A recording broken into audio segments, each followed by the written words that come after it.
बीड जिल्ह्यामध्ये विकासाची गंगा आणण्याचं काम पंकजाताई मुंडे यांनी केलेलं आहे. पंकजाताई मुंडे ह्या 4 लाख मतांनी विजयी होतील यात कुठलीच शंका वाटत नाहीये. ती सर्वसामान्य जनता ही खूप हुशार आहे आणि सुज्ञ आहे. अशाच प्रकारचं वातावरण गोपीनाथ मुंडे साहेब उभे असताना निर्माण करण्याचा प्रयत्न केला. त्याचप्रमाणे प्रीतमताई मुंडे उभे असताना दुसऱ्या वेळेस त्यावेळेसही अशाच प्रकारचं वातावरण केलं. परंतु बीड जिल्हा आणि बीड जिल्ह्यातली जनता ही खूप सुज्ञ आहे, कारण ती नमस्कार, आज मराठीमध्ये आपलं स्वागत. मी अविशांत कुमकर. संपूर्ण देशभरामध्ये लोकसभा निवडणूक रणधुमाळी सुरू आहे. बीड जिल्ह्यातही लोकसभा निवडणूक वातावरण सध्या चांगलंच तापायला लागले. महायुतीच्या उमेदवार पंकजा मुंडे यांना भारतीय जनता पार्टीने अधिकृतपणे उमेदवारी दिली आणि आता प्रचाराची यंत्रणा सुरू आहे.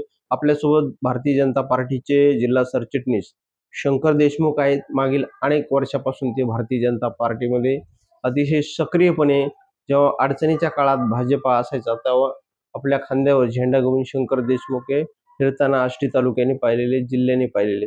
आपल्यासोबत शंकर देशमुख आहेत. त्यांना विचारू कशा पद्धतीने सध्या ही निवडणूक रणधुमाळी सुरू आहे, कशी प्रचाराची यंत्रणा सुरू आहे, काय सांगाल? भारतीय जनता पार्टीने आमच्या सर्वांच्या नेत्या आदरणीय पंकजाताई मुंडे यांना 18व्या लोकसभेसाठी बीड जिल्ह्यातून उमेदवारी दिलेली आहे. पंकजाताई मुंडे या एक सक्षम नेतृत्व आहे. गेल्या 5 वर्ष 14 ते 19 मध्ये बीड जिल्ह्याने आणि महाराष्ट्राने त्यांचं नेतृत्व पाहिलेलं आहे. बीड जिल्ह्यामध्ये विकासाची गंगा आणण्याचं काम पंकजाताई मुंडे यांनी केलेलं आहे आणि त्यांच्या या कर्तृत्ववान कामामुळेच त्यांना भारतीय जनता पार्टीने आणि महायुतीने त्यांना उमेदवारी दिलेली आहे. पंकजाताई मुंडे ह्या 4 लाख मतांनी विजयी होतील यात कुठलीच शंका वाटत नाहीये. आज जरी बीड जिल्ह्यातलं वातावरण आपल्याला एक वेगळ्या दिशेने काही लोक नेताना दिसत असले तरी बीड जिल्ह्यातली सर्वसामान्य जनता ही खूप हुशार आहे आणि सुज्ञ आहे. अशाच प्रकारचं वातावरण गोपीनाथ मुंडे साहेब उभे असताना निर्माण करण्याचा प्रयत्न केला. त्याचप्रमाणे प्रीतमताई मुंडे उभे असताना दुसऱ्या वेळेस त्यावेळेसही अशाच प्रकारचं वातावरण केलं. परंतु बीड जिल्हा आणि बीड जिल्ह्यातली जनता ही खूप सुज्ञ आहे, कारण ती शेवटच्या टप्प्यामध्ये बीड जिल्ह्याचा विकास आणि जनता स्वतःचा विकास करण्याच्या दृष्टीने एका सक्षम नेतृत्वाला ते विजयी करत असते. आणि बीड जिल्ह्यामध्ये प्रचाराची यंत्रणा सुरू असताना अनेक गावामध्ये प्रचार सुरू आहे, बैठका सुरू आहेत. आष्टी मतदारसंघातही वेगवेगळ्या माध्यमातून प्रचार सुरू आहे. परंतु मागील काळातले जे विद्यमान खासदार प्रीतम मुंडे आहेत ते अनेक गावात आल्या नाहीत, अशी ओरड होत आहेत. काय सांगाल? विषय असा आहे की ही विरोधकांनी उठवलेली खऱ्या प्रकारची एक आवई आहे, असं कुठेही नाहीये. प्रीतमताई मुंडेंनी आपल्या 5 वर्षाच्या कार्यकालामध्ये आणि त्याच्याही आधीच्या कार्यकालामध्ये बीड जिल्ह्याच्या विकासामध्ये खूप मोठं योगदान दिलेलं आहे. कोरोनाची एवढी मोठी परिस्थिती असताना सुद्धा बीड जिल्ह्यातला शेतकरी हा विम्यासाठी अडचणीत आहे. विमा मिळणं गरजेचं आहे. म्हणून त्या कोरोनाच्या काळात सुद्धा प्रीतमताई मुंडे दिल्लीला गेल्या आणि त्यांनी कृषी मंत्र्यांची भेट घेतली, राज्यातल्या कृषी मंत्र्यांची भेट घेतली आणि बीड जिल्ह्यामध्ये सर्वाधिक मोठा विमा निर्माण केला. त्याचप्रमाणे मी आपल्याला सांगू इच्छितो, प्रीतमताई मुंडेंनी बीड जिल्ह्याचा जिवंत आणि जिव्हाळ्याचा असलेला प्रश्न रेल्वेचा तो त्यांनी मार्गी लावला. त्यांच्याच कार्यकालामध्ये कड्यापर्यंत रेल्वे, आष्टीपर्यंत रेल्वे आली आणि त्याच्या पुढे अंमळनेरपर्यंत गेली आणि त्यांच्याच कार्यकाळातला हा विषय आहे की ती पुढच्या येत्या काळामध्ये सुद्धा परळीपर्यंत जाणार आहे. आता राहिला प्रश्न प्रीतमताई मुंडे गावात आले नाही असा प्रश्न. माणूस गावात येणं गरजेचं आहे की गावाचा विकास होणं गरजेचं आहे? पंकजा मुंडे, प्रीतमताई मुंडे यांनी गावात प्रत्यक्षात आल्यातच त्या प्रत्येक गावात, परंतु काही गावात जाणं हे खासदाराला तितकंसं शक्य नसतं, कारण जिल्हा असतो 11 तालुके आहेत, मंडलाप्रमाणे 13 मंडल आहेत आणि एवढ्या याच्यातल्या गावांमध्ये प्रत्येक गावात जाणं शक्य नसतं. परंतु त्या गावाचा विकास होणं गरजेचं आहे. आपण एक म्हण आहे की धार उडे आकाशी परंतु तिचे लक्ष पिलापाशी. तसं प्रीतमताई मुंडे असतील, पंकजा मुंडे असतील, यांनी आपल्या कार्यकाळामध्ये बीड जिल्हा आणि बीड जिल्ह्याचा विकास हाच सर्व ध्येय त्यांनी ठेवलं.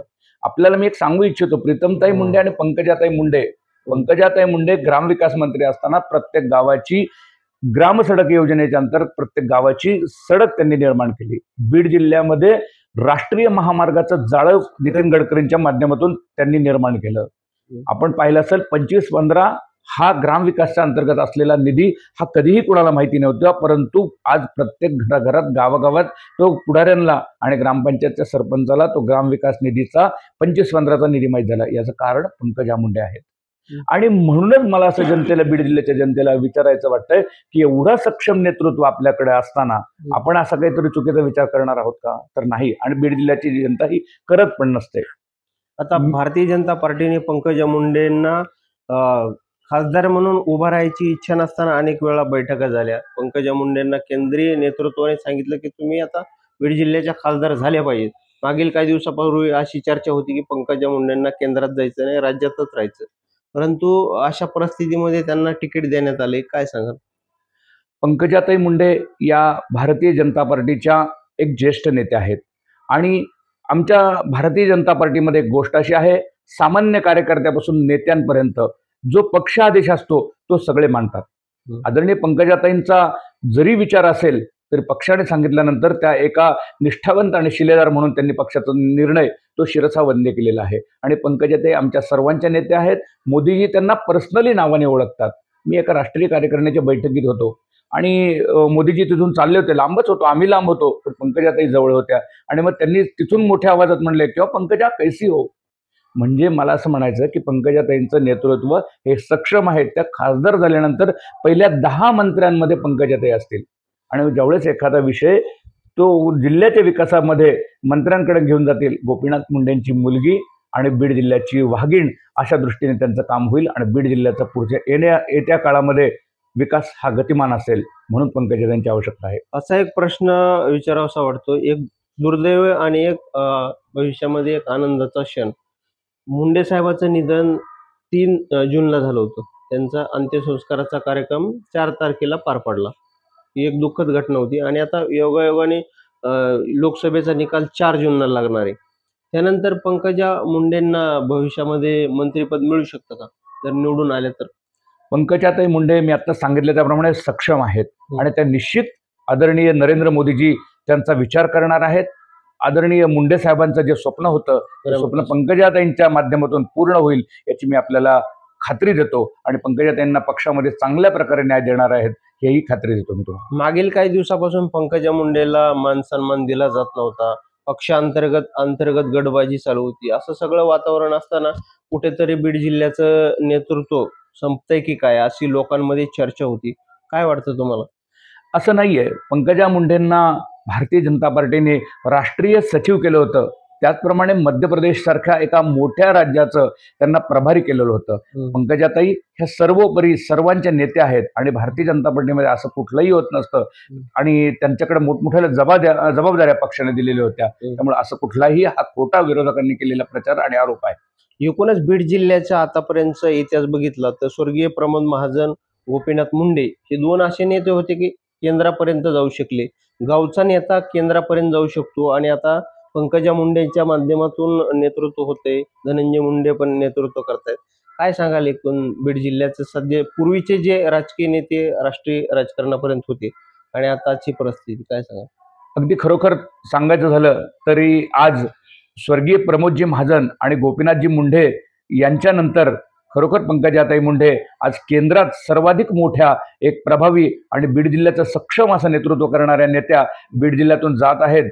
हे आम्हा सर्वांचं आणि बीडवासियांचं हे भाग्य असणार आहे. स्वर्गीय प्रमोदजी महाजन असतील आणि मुंडे साहेब असतील, यांनी जे बीडच्या विकासाचं जे स्वप्न पाहिलं होतं ते पंकजाताईंच्या माध्यमातून आता निश्चितपणे पूर्ण होईल ही खात्री मी या ठिकाणी मला आणि माझ्या बीड जिल्ह्याला वाटते. म्हणून बीड जिल्हा हा नक्कीच प्रमोदजी महाजन आणि मुंडे साहेबांनी जे बीड जिल्ह्यासाठी विकासाचं स्वप्न पाहिलं होतं तेच स्वप्न पूर्ण करण्यासाठी पंकजाताईसाठी मागे खंबीरपणे उभा राहील याची खात्री आहे.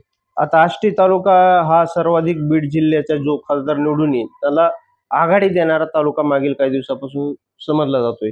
सध्या विधान परिषदेचे आमदार सुरेश धस, विद्यमान आमदार बाळासाहेब आजबे, माजी आमदार भीमरावजी धोंडे हे एकत्रितपणे प्रचार करतायत. कशी प्रचार यंत्रणा सध्या तालुक्यामध्ये सुरू आहे? खरोखर गेल्या निवडणुकीला 2019च्या निवडणुकीमध्ये प्रीतमताई मुंडेंना या मतदारसंघाने 72,000चं लीड दिलं होतं. त्यावेळेस आदरणीय आमदार सुरेशांना धस होते, बरोबर धोंडे साहेब होते. आणि आता यावेळेस महत्वाची गोष्ट आहे, राष्ट्रवादी काँग्रेसचे आणि विद्यमान लोकप्रिय आमदार बाळासाहेब आजबे सुद्धा पंकजाताईंच्या मागे उभे आहेत. त्यामुळं या आष्टी मतदारसंघातून किमान 1 लाख मतांची लीड जाईल अशी खात्री आणि सगळ्यांना गॅरंटी वाटते की हे तिघजही नेते एकत्रित असल्यामुळे आता बाकी विरोधकांना कुठे या ठिकाणी मतदारसंघात जागा नाहीये. आता जे येणाऱ्या काळामध्ये सभा होणार आहेत, कुठल्या मोठ्या राजकीय नेते मंत्र्याची काय सभेचं नियोजन ठरलंय का?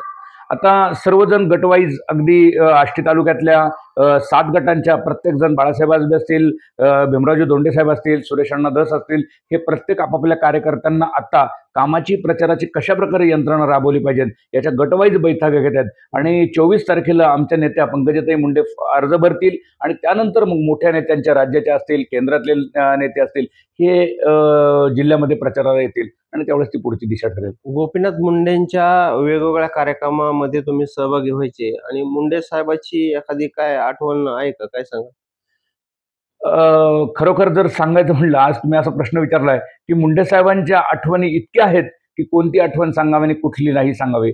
मुंडे साहेबांचं वैशिष्ट्य असायचं की कुठलीही निवडणूक असो, तिचा समारोप शेवटची सभा ही कड्यात असते. आणि इथे आमचा कडा गावाचा ग्रामस्थ ग्रामदैवत मौला अली बाबा दर्गा, इथे साहेबांची सभा ही कायमस्वरूपी असते.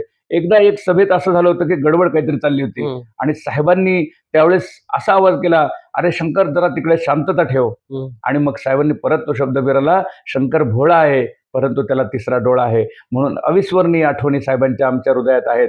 कार्यकर्त्यांवर जीवलग प्रेम करणारा असा आमचा नेता होता. त्याच्या आठवणी सदैव आजीवन आमच्या स्मरणात राहतील. मग आता खड्याची जी शेवटची सभा, विजयाची सभा ठरायची, आता पण ही सभा बीड जिल्ह्याची शेवटची सभा कड्यामध्ये मौलाली बाबा दर्गा परिसरात होणार आहे का? काय सांगाल? निश्चितपणे तसंच नियोजन चाललेलं आहे. माझे आमदार भीमरावजी धोंडे साहेब, आमदार बाळासाहेब आजबे काका आणि सुरेश अण्णा धस यांनी सर्वांनी जे नियोजन केलेलं आहे त्याप्रमाणे कड्यात ती सभा व्हायला पाहिजे अशी अपेक्षा आहे. मागे पंकजाताईंचा आष्टी आणि कडा, धामणगाव कडा असा दौरा झाला, त्यावेळेस आम्ही त्यांना सांगितलं होतं की कड्याला तुमची शेवटची सभा असावी आणि ताईंनी ते जवळपास मान्य पण केलेलं आहे. मग केंद्रीय मंत्री नितीन गडकरी आणि तुमचे पण चांगले संबंध आहेत, भेटीगाठी होतात. आष्टी तालुक्यातला हा नगर बीड रस्ता आहे, तो पूर्णपणे बीड पर्यंत होणार आहे का? आणि येत्या काळामध्ये अजून कोणते कोणते रस्ते करण्याचा विचार आहे? काय सांगा? आदरणीय केंद्रीय मंत्री नितीनजी गडकरी साहेब यांना आम्ही वेळोवेळी भेटलो. आदरणीय आमदार भीमरावजी धोंडे साहेब भेटले.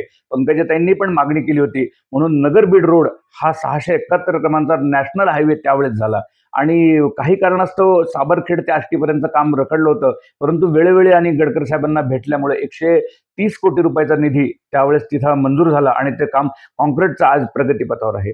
नितीनजी गडकरी साहेबांनी आष्टी तालुक्यातल्या सर्वाधिक पंकजाताईंच्या माध्यमातून त्यांनी पत्रही दिले होते आणि त्या स्वतः बोलल्या होत्या. कडा ते कुसळमपर्यंतचा रस्ता असेल, त्यानंतर दौला वडगाव ते लिंबादेवी म्हणजे पाटोदा तालुक्यातला इथलाही रस्ता असेल, या सगळ्या आणि भगवानगडाच्या रस्त्याला 56 कोटी रुपये CRF मधून दिले. त्याचप्रमाणे त्यांनी पालखी मार्ग म्हणजे पैठण ते पंढरपूर असा पालखी मार्ग आष्टी मतदारसंघातून गेलेला. आष्टी मतदारसंघावर नितीन गडकरी साहेब आणि पंकजाताईंच्या माध्यमातून जवळपास 3 राष्ट्रीय महामार्ग आपले जातात आणि आष्टी मतदारसंघाच्या विकासामध्ये गडकरी साहेबांचा आणि पंकजाताईंचा फार मोठा वाटा आहे. त्यामुळं आष्टी मतदारसंघ कुठल्याही प्रकारच्या भूलतापाला न बळी पडता पंकजाताईंच्या पाठीमागे खंबीरपणे उभा राहणार आहे. एकूणच सध्या जे जरांगे पाटलांनी आंदोलन केलं होतं, त्यांची मागणी होती मराठा आरक्षणाची आणि पुढे आता सगळे सोयऱ्यांची त्यांची जी मागणी आणि ह्याच परिस्थितीतून संपूर्ण गावागावामध्ये सध्या यावर चर्चा होत आहे. काय तुमचं मत आहे?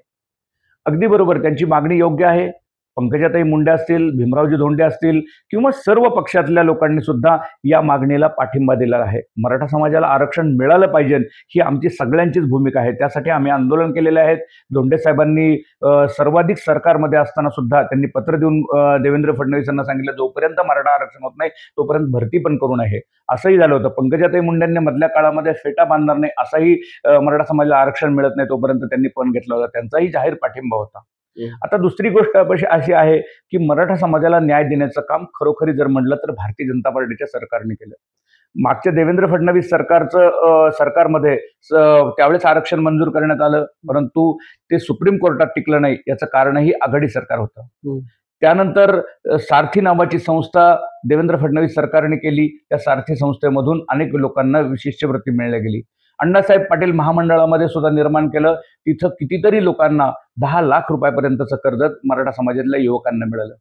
बाहेर परदेशात शिकायला जाणाऱ्या विद्यार्थ्यांना शिष्यवृत्ती देण्याचं, मराठा समाजातल्या शिष्यवृत्ती देण्याचं काम केलं. आदरणीय पंतप्रधान नरेंद्र मोदींनी ईडब्ल्यूएसचं आरक्षण 10% दिलं. त्या 10%च्या आरक्षणामध्ये सुद्धा मराठा समाजाचा फायदा झाला.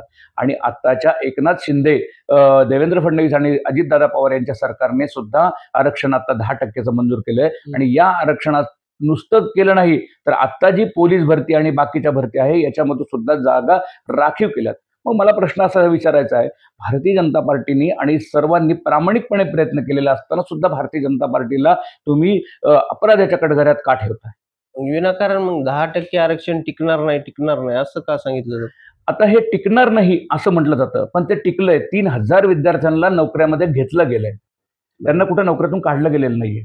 आणि आता हायकोर्टामध्ये टिकलेलं आहे आणि सुप्रीम कोर्टात टिकणार आहे.